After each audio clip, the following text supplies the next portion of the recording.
Hello and welcome to my pre-release preview video of Kaleidoscope, my MIDI note Echo.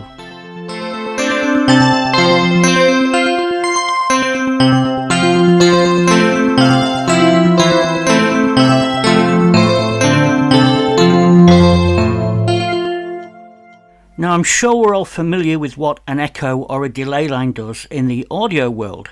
We simply feed audio in and it echoes it, repeats it a given number of times. But this effect is completely in the MIDI world, and because it's in the MIDI world we can do things that we can't do with audio effects.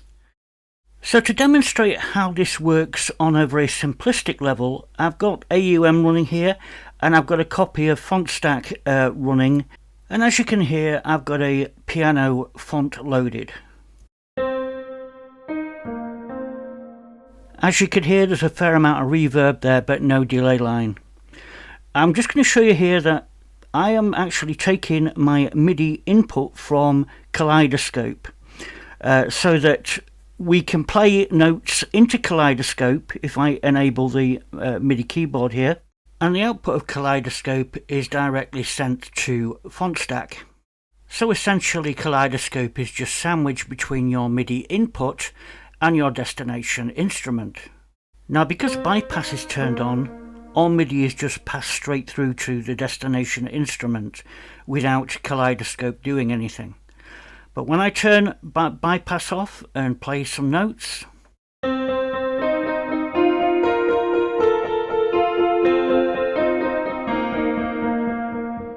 we get a naturally sounding echo just like we would in the audio world.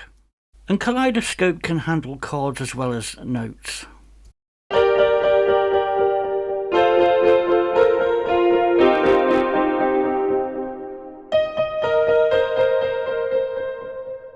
Now that in itself is not impressive because we could already do that with an audio delay. So what can we do with Kaleidoscope that we can't do normally? So here I've got another patch loaded into FontStack, and let's just preview that with bypass turned on. And now let's turn the bypass off.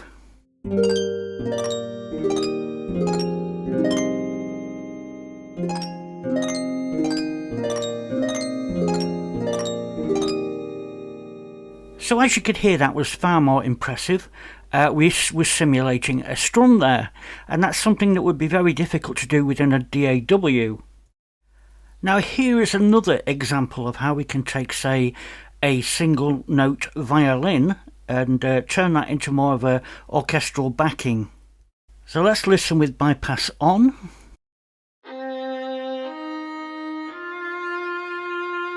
And now with bypass turned off.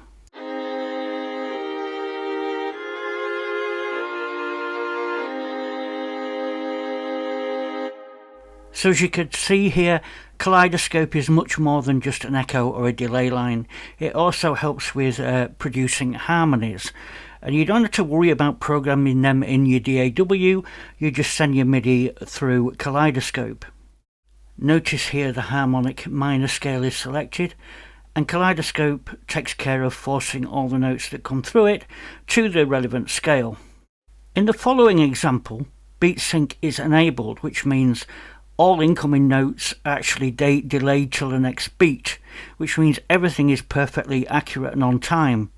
This is great for live performances.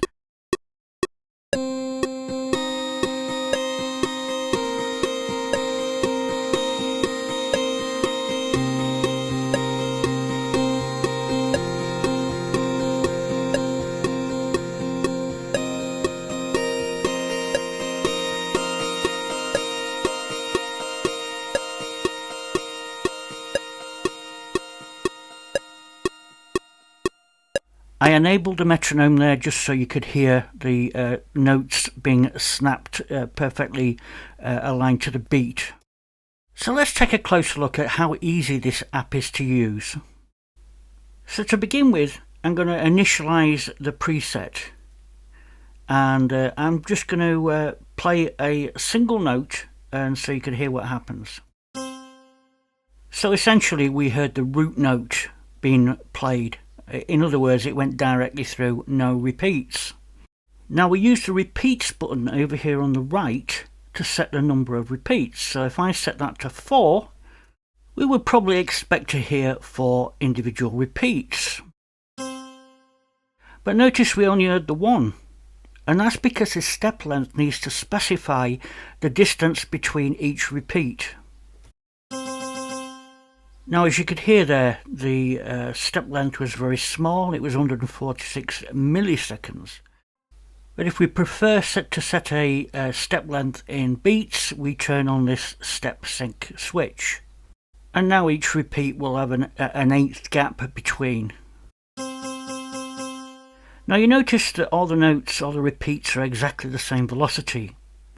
Now we can change this by first setting the start velocity of where we want the initial strike to be in terms of velocity level, and then we come over to the other side and change the velocity increment knob, allowing us to set the slope of the velocity over the 4 repeats. Now that should give us a reasonable sounding echo or delay. Now if we wish, we could do something that you can't do on a normal delay, which is to set the start echo extremely low and then use the increment to actually increase the volume over time. So now if I press a key, you're going to hear an incremented or a reverse echo. And I'll show you how to use this to better effect later in the video. Now by default, if I double tap on any of these knobs, they will revert to the default value. So if I double tap on start velocity, it will revert to 80, which is its default value. But if I triple tap it, it'll turn it off and the knob becomes ghosted. Now Kaleidoscope will use the velocity of the incoming note that triggers everything, the root note. Now I think you'll probably hear this better if I reverse the direction of the slope and play different velocity notes.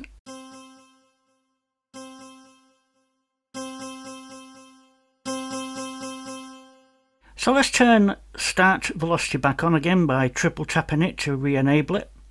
And let's try altering the pitch of each repeat. And we can do that using the pitch increment knob.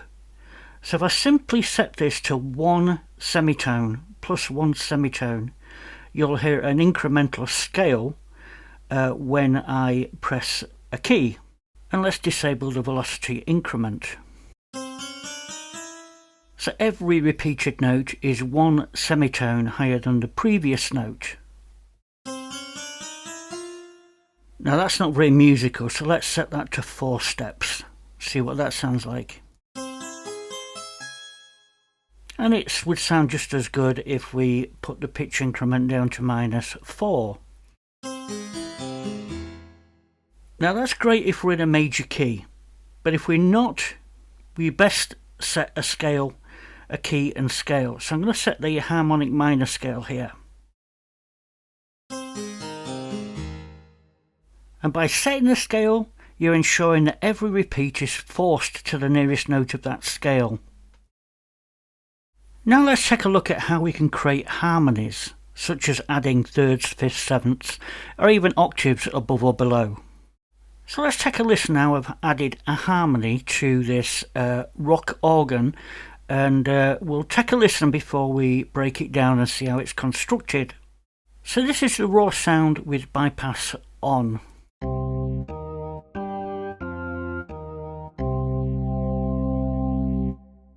And here Kaleidoscope is adding harmonies to a single note.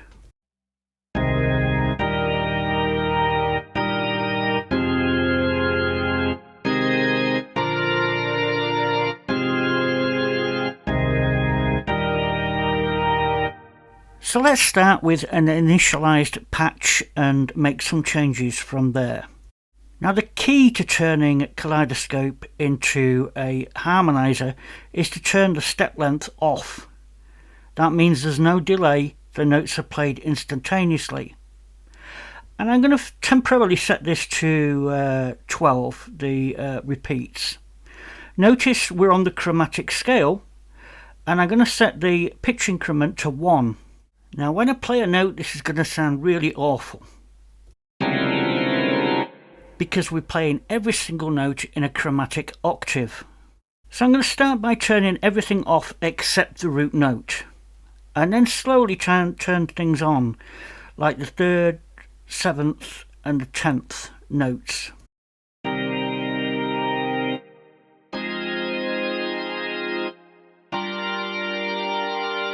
So there you go, instant harmonies.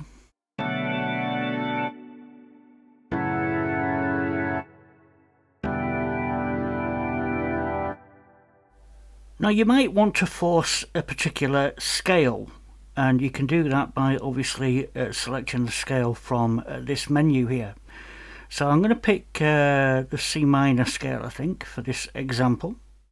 So we're actually in C natural minor here.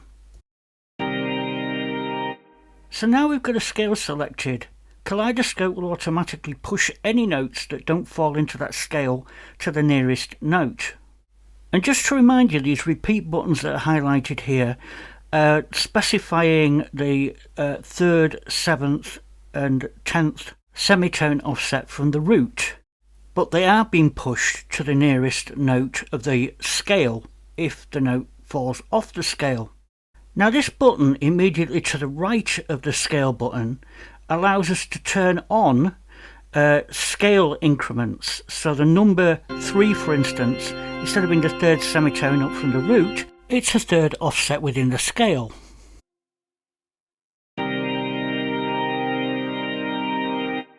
So if I disable this scale mode button and then just set the 12th, then we'll hear something 1 octave above when I press a note.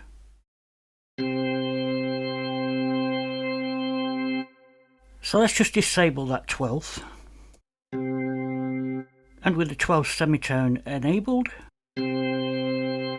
But if the scale mode button is enabled, to play an octave above we have to click on 7, because there are 7 notes in this scale.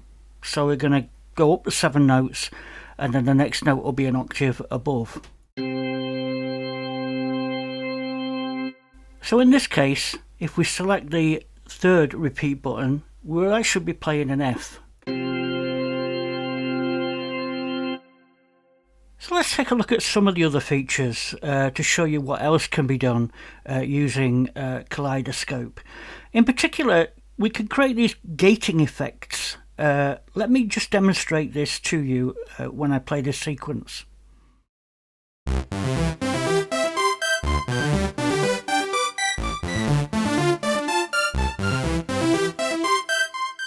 So this was playing a SynthMaster 2 patch, and you might have noticed that certain events, repeats, are turned off, and you can do that just by clicking on the event itself. And this creates an interesting gating effect. Now we can also turn on the note ties to fill in the gaps and extend the previous note into that gap.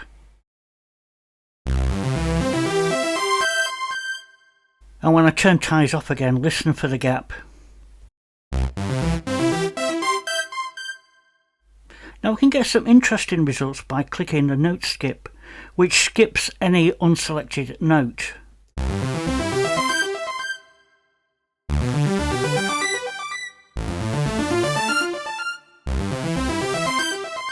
Now with note skip enabled, it skips the actual disabled notes, but it actually maintains the assigned pitch.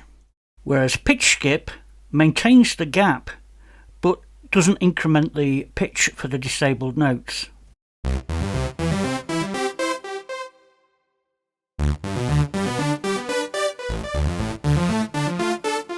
So each note is guaranteed to be 4 semitones apart.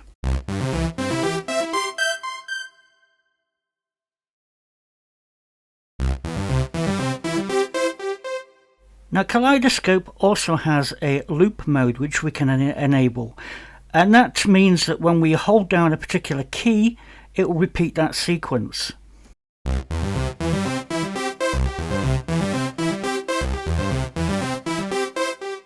This is really useful for sequences, not so useful for echoes or delays.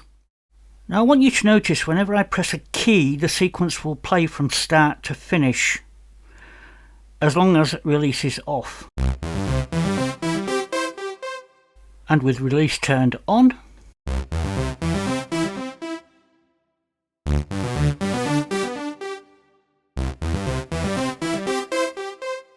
so essentially with release turned on, the sequence will stop when I lift a key. So we've taken a look at the basics of Kaleidoscope, but let's have a look now at definable velocity and pitch lanes.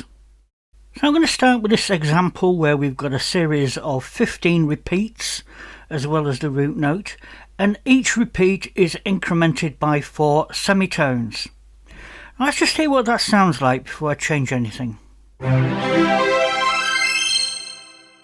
Now as you can hear there, that end MIDI note is a really high note, and what we can do, we can use the pitch reverse, which is down here on the left, to the left of the pitch lane, and we can set a value here, and this value determines at what point the pitch reverses. So if I set that to 3 semitones, you'll see we get an oscillating wave here, and if I now press a note, you can see what that's done to the sequence.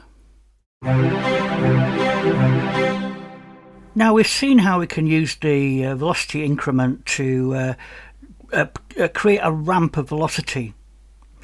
We've also talked about if you double tap that velocity button, not a knob, it resets to default, but if you triple tap it, we get into a special user mode where we can actually physically drag these faders up and down for each of the note repeats, so we can be incredibly precise on this. So let's take a listen.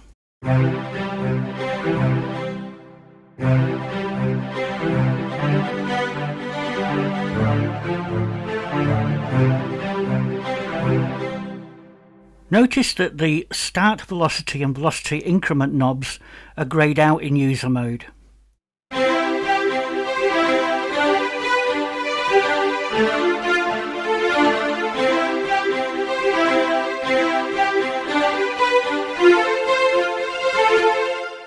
Now if we tap on this little note options button, you'll see we've got a velocity curve here. We can use this velocity curve to balance the mid-range note velocities to either be quieter or louder. We could also turn on this cancel all previous notes, which allows us to stop mid-sequence and start all over again once a new note is detected.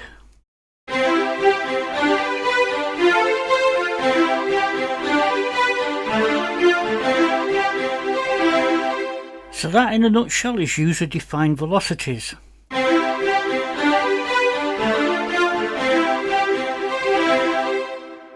So as you might have guessed, you can do exactly the same thing for the pitch increment knob. If we simply triple press this knob, we go into note increment mode, where we can edit each individual note repeat's pitch. So let me just alter a couple of these here so we can hear them, and let me just play that.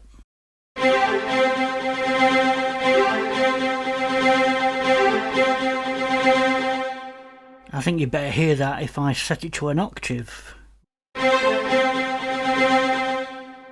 So you get full control over the offset of pitches just by triple tapping on the pitch increment knob.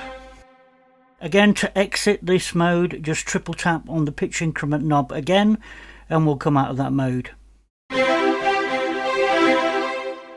Now, Kaleidoscope is a very simplistic app in itself, but you can chain these things together and have maybe one instance creating a harmony and another instance creating sub-octaves or something. Now, you obviously, once you find something you like, you can save your presets, and presets are saved in folders, so you can group like presets together. as you can see here. We also have a preset manager which you can get at by simply long pressing on the preset button. As with all my apps, you can drag files out of here, files and folders, into the file manager if you want for transferring from one device to another. Now another thing is, when we select a scale, we can also hand edit the scale by just clicking on the individual buttons on the scale view. Now the selected scale is stored as part of the preset, but if you long press on the key button, it will lock the current selected scale and key, and we can then load other presets and it won't be changed.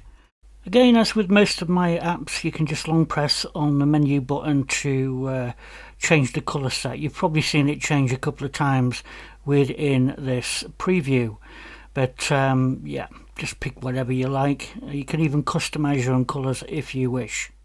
So that's just about it for this preview video on Kaleidoscope. Don't forget to subscribe to the channel if you haven't already. Thumb up the video, and I will see you next time.